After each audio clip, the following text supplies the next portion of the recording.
Okay, first I'm say all praises, glory, and honor to Yahweh Bashim Al Shai Bashim Kakadash. I'm get that one to elders, apostles, and teachers, great mission from my learning the truth. Now say Shalom to the hopeful elect of Israel. And I'm probably gonna title this Our Deliverance. You know, our deliverance from captivity, from slavery, and Lord, and this being the last captivity that we would have to be in. And if you pay attention to prophecies, like major prophecies like World War III, the MOTB, they're not difficult to understand. They're very plain to understand, and they're also plain to see. But at the end of all this is the deliverance of our people, where we're no longer going to have to be in slavery and be subject to payments. We no longer have to be under the thumb of another nigga. Because our people like to call themselves kings and royalty and gods without actually wanting to do what it takes to qualify for those positions.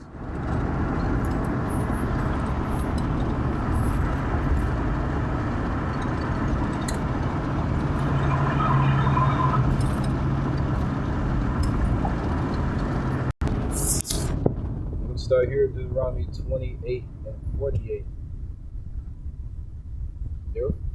And there's this one nigga, and the guy's probably a fucking agent, but there's this one nigga that's talking about how Hebrew Israelites need to come back to Jesus. And all of you dumbasses, who the fuck do you people think you are trying to tell us what to do? And once again, you have niggas like that who are paid off. You have niggas like that who generally believe in that shit. All of you pieces of shit on these social media sites trying to tell us what to do. Where do you get? What the fuck do you niggas think you are? The vast majority of you niggas have, for one point, the vast majority of you have absolutely no idea what you're talking about. So you have right trying to tell us.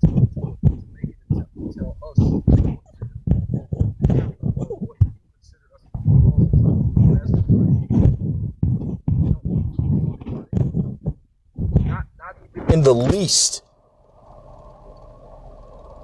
That's just something else I heard. Thought was very interesting. Because niggas like that, us being. So here's the thing, us being in Jesus. Look at where that's gotten us. Here it is, 300 plus years of forced fucking of Jesus being forced on our people, and where has it? What are the where has it gotten us? Nowhere. See, that's the majority of this life. Calls the majority of our people. You all are fucking idiots because you niggas believe in Jesus. Where has it gotten? What fruit has it borne in? Us being Israelites, this has changed our lives. You literally have brothers that have testimonies of how preaching the Bible. There's one brother I'll never forget.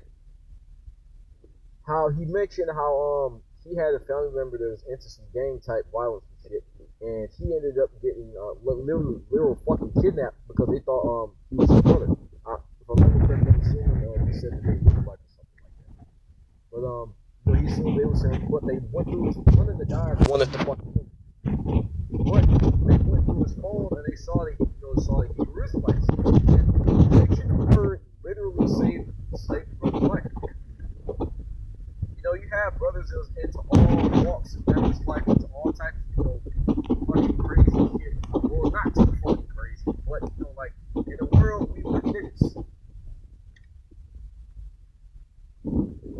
But being in the truth, that literally cleaned up our lives and changed us. Yet here it is, you have niggas who believe in Jesus. What fruit has Jesus borne in you niggas? Other than being fucking cool ass pieces of shit. Nothing positive has come from Jesus. And you have these soft spoken assholes that when you get they are pieces of shit in the background. They may be what you would consider to be a good Samaritan or a good citizen, but they're sincerely wrong. They don't know what it is that they're reading. This is our deliverance. This is our peace. This is where freedom lies. This is where sovereignty lies. And that's how you know the vast majority of you niggas are actually buck-broken little simps, because y'all don't want to rule. That's why there's only enough space in those chariots for 1/3 and 144,000.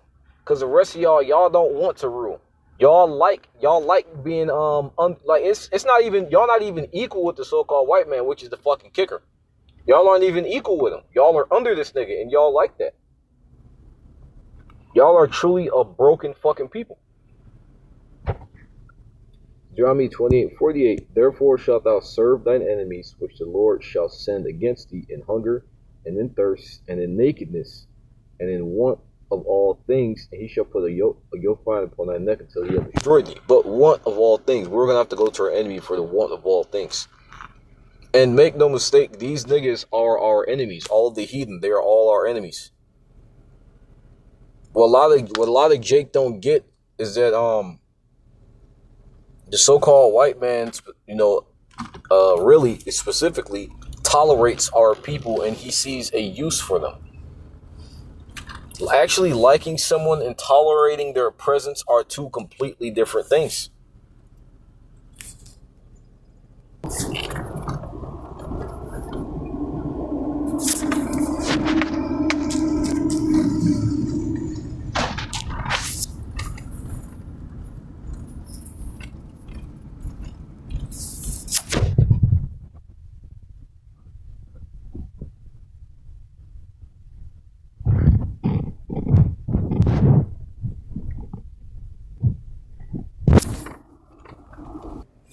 I'm just going to go to Isaiah 14.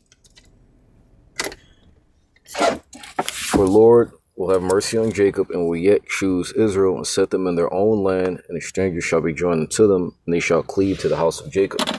And the strangers are talking about the Israelite Gentiles. Those of our people that have been scattered into the other nations. Because when you go into the scriptures, there's the actual Gentiles, this blood birth,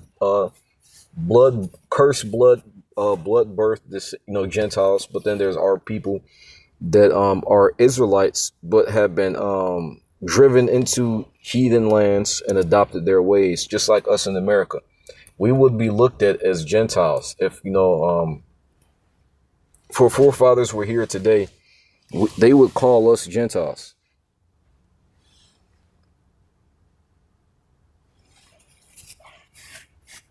Even though we know we're Israelites, but we grew up under heathen Gentile ways. Some of us actually look like the actual Gentiles. So you got some of us that look like Esau. You got some of us look like Elam, look like these heathen. But their spirit is that of an Israelite. Had Cornelius was a Jake,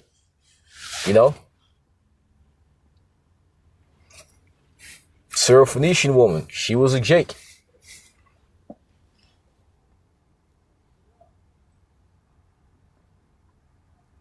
And the people shall take them and bring them to their place, and the house of the Lord shall possess them,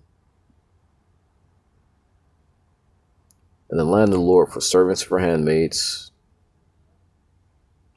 And they shall take them captives, who captives they were, and they shall rule over their oppressors. And that's what's going to happen. Once again, liberation and the Lord delivering us.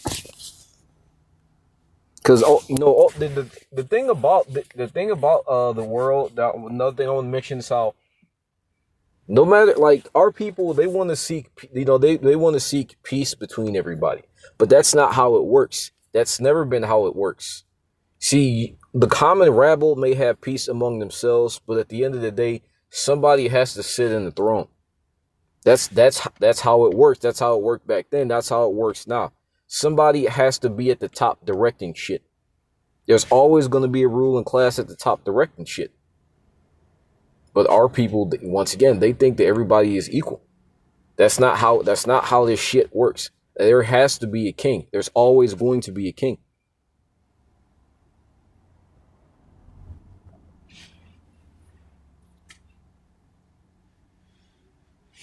Verse 3, and it shall come to pass in that day that the Lord shall give thee rest from thy sorrow, or from thy fear, from the hard bondage wherein thou wast made to serve.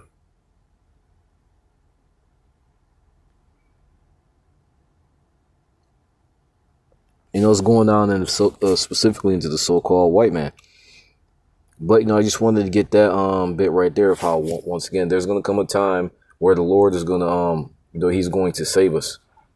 And you know, all the naysayers, everybody who wants to stay here, you can stay here. You're all going to die here. But no, but our deliverance it doesn't lie in Jesus Christ. It lies in Yahweh Shema Shai. Because how long has Jesus been here? Yet nothing. The world has gotten continually worse. Specifically under the banner of Jesus. And not only that, but Jesus was modeled after an actual nigga. And that nigga was a fucking crime lord, and he was a freak. I know he fucked his sister, but I'm not sure. I can't remember if he actually married her. But the guy that you people call Jesus was a complete fucking a nymphomaniac.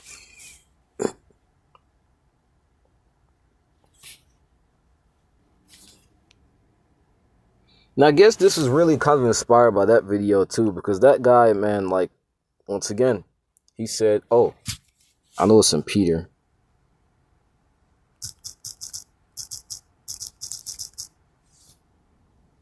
No, shit, I don't know why I thought Peter. Hebrews. I went to this quite a bit, too. Maybe because the word perdition in there, but this is Hebrews 10:39.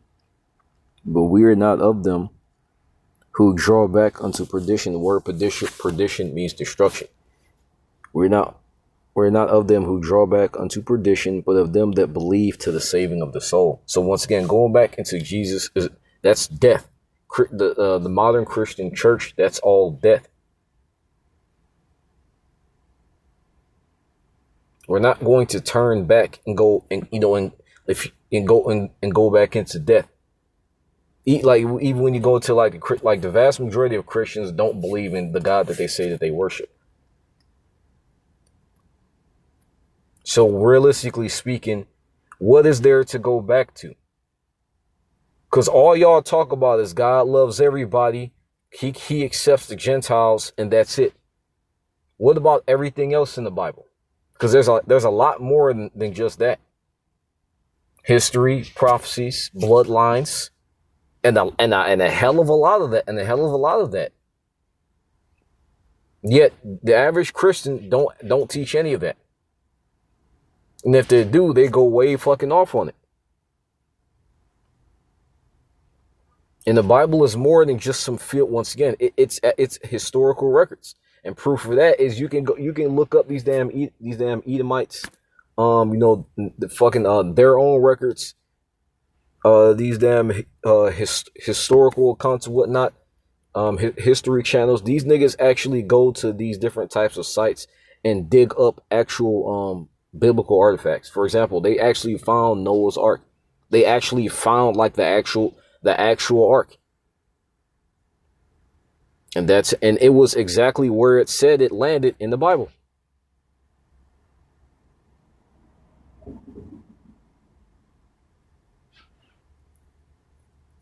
You know, very basic things like that, but they don't teach any of that. So the Bible is an actual historical. It's actual history. But you know, you have a lot of people that don't believe in that because you have something that's called separation of church and state, which I found very, you know, something I thought about because people look at the Bible as just a fairy tale book, even though it's you can parallel the things that are happening in the Bible. You can parallel them with the events happening in the real world with actual artifacts and history. But that's separated from what these people will consider reality. Which, once again, the vast majority of Christian churches don't believe it. Or they don't believe it, but they don't teach it.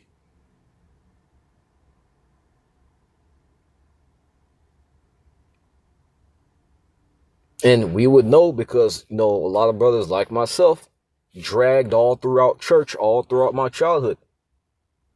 And I'll tell you one thing that those fuckers did not do is crack open the Bible, go into words, and actually teach. They did not do any of that.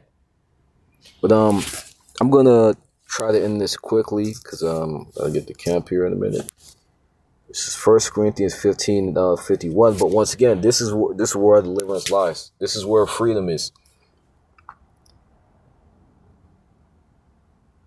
And you know what? This is when the Lord, when he's going to come back with healing in his wings. He's called the physician. He's going to heal us of our wounds.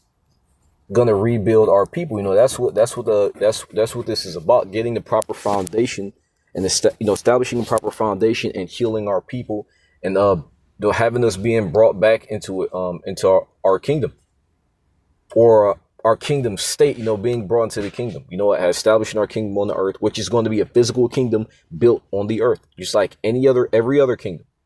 It's going to be physical, and it's going to be built by slaves, just like it said in Isaiah 14.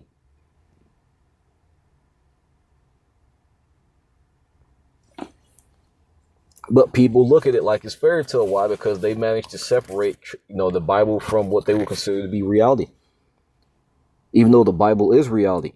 And what you have there, rich Edomites, to talk about how Bible is understanding of the Bible is the most important thing that you could possibly get in this life. 1 Corinthians 15:50. These are men who have more knowledge than the average nigger saying this shit. Who's privy to all these different, different inner workings of the world that the common rabble is ignorant to. Saying that the Bible is knowledge of the Bible is the most important thing a man could possibly get. Christians don't teach the knowledge of the Bible. They teach dogma. And look up the word dogma. It's something that's believed to be true, whether it's true or not. What's that saying? If something is said enough, then it will be believed to be true. Vast majority of people don't care about the truth. They care about what sounds good, what makes them feel good, i.e. Christianity. Everybody, God loving everybody. It's not true when you read the Bible, but because it's been pushed enough, and because that's what's generally considered, that's the general consensus of what's to be true, it's going to be considered to be true, even though it can be proven to be false, even though it's proven to be false. But that's going to be it. Hope it's edifying. So y'all praise this glory, Nazi. How about Shema Shah, about Shem God Kadash, the Barnes, the others, Apostle Teaser, Milson, Roland, Truth, Shalom to hope like Israel, and stretching battle on Great America.